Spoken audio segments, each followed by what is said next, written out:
Neferion. Azora partiu o nascimento do escolhido. As chamas da grande templo de Hlor em Volantes nunca haviam queimado tão alto. Naquela noite, o fogo dançava com uma fúria sagrada, lançando sombras que pareciam se curvar em reverência. Dentro dos aposentos das sacerdotisas vermelhas, uma jovem de cabelos cor de cobre e olhos âmbar gritava em trabalho de parto. Seu nome era Ashara, e ela era virgem, um fato que todos os sumos sacerdotes atestavam diante do altar. 10 luas antes, Hlor havia lhe enviado uma visão tão vívida que sua pele ainda queimava ao lembrar. O deus do fogo e da sombra aparecera como um turbilhão de brasas vivas, sua voz como o estalo de uma floresta em chamas. Virgem de Volantis, você dará à luz aquele que é prometido. Ele se chamará Neferion. Em suas mãos, a luminífera brilhará novamente. E os outros, os nascidos do frio eterno, conhecerão pela segunda vez o beijo do aço flamejante. Quando o primeiro choro cortou o ar úmido da noite, as chamas do templo inteiro ergueram-se em colunas douradas, visíveis de cada canto da cidade escravocrata. Os sinos negros da Dama dos Mistérios tremeram. O bebê tinha olhos âmbar como a mãe, mas seu cabelo era tão negro quanto o carvão antes de pegar fogo. Quando a parteira o segurou, o pequeno punho se fechou, e uma faísca crepitou entre seus dedos. Ashara, exausta mas radiante, tomou o filho nos braços. Lágrimas de gratidão vaporizaram antes de tocar suas bochechas. Neferion, sussurrou ela, beijando sua testa. Filho do fogo. Campeão de Hlor. A criação de um deus menino antes que completasse seu primeiro nome dia. Os sacerdotes vermelhos já haviam declarado Neferion como Azora e redivivo. A notícia correu como um incêndio por Volantis, depois pelas cidades livres, depois pelos mares e terras. A fé de Hlor tinha seu príncipe. Sua mãe, agora alta sacerdotisa Ashara, supervisionou cada aspecto de sua criação. Ela mesma amamentou o menino com leite misturado a gotas de vinho tinto, o ritual antigo para que ele jamais temesse o fogo. Dormia ao seu lado todas as noites, protegendo-o de adoradores fanáticos que tentavam tocar sua pele apenas para sentir o calor divino.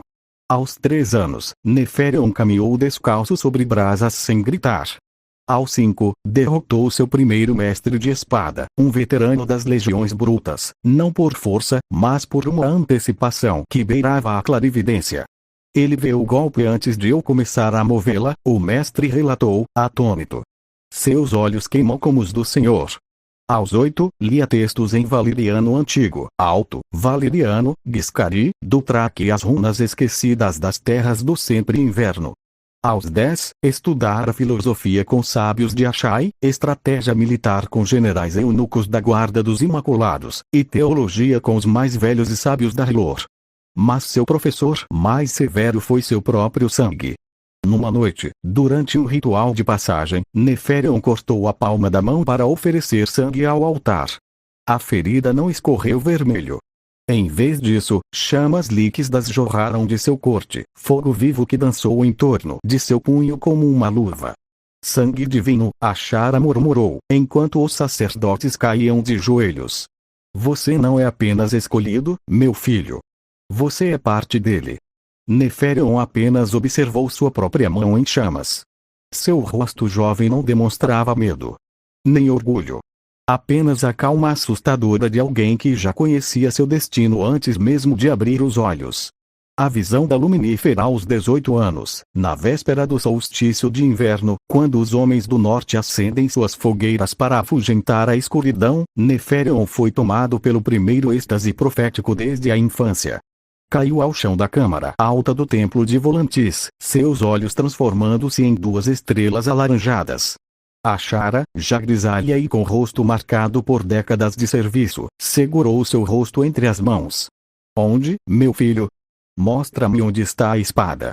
Neferion falou como uma voz que não era totalmente sua, mais grave, mais antiga, ecoando como a erupção de 14 vulcões, além de Ashai. Onde a sombra toca a luz. Na câmara que não tem paredes. O aço espera pelo fogo. A luminífera está fria. Ela precisa de seu dono. Então ele ergueu o braço e apontou para leste, para além do mar de Jade, para além das ruínas de Estigai, para o lugar onde até mesmo os dragões temem voar. A jornada e a descoberta Neferion partiu sozinho. Recusou exércitos, recusou guardiões, recusou até mesmo os cavaleiros do fogo que juraram protegê-lo desde o berço. Ninguém pode empunhar a espada antes de mim, disse aos pés de sua mãe. O aço se lembra. E ele se lembra de que apenas um coração em chamas merece seu toque. A Shara não chorou. Sacerdotisas vermelhas não choram. Mas, por um momento, seu olhar falhou, e ela foi apenas uma mãe vendo seu menino partir para a guerra. 6 luas depois, Neferion retornou. A cidade inteira se reuniu às margens do rio Ródano. Os tigres e elefantes pararam suas disputas. Os escravos nas muralhas esqueceram suas correntes. Até os senhores de guerra do Traque que visitavam Volantis desmontaram de seus cavalos. O jovem caminhava em direção ao templo. Sua túnica vermelha estava rasgada e suja de cinzas. Seu cabelo negro crescera até os ombros. E em suas mãos, envolta em faixas de couro que ainda fumegavam, ele carregava uma espada. Não era uma espada comum. A lâmina era escura como obsidiana, mas sulcada por veios que pulsavam como uma luz interna alaranjada.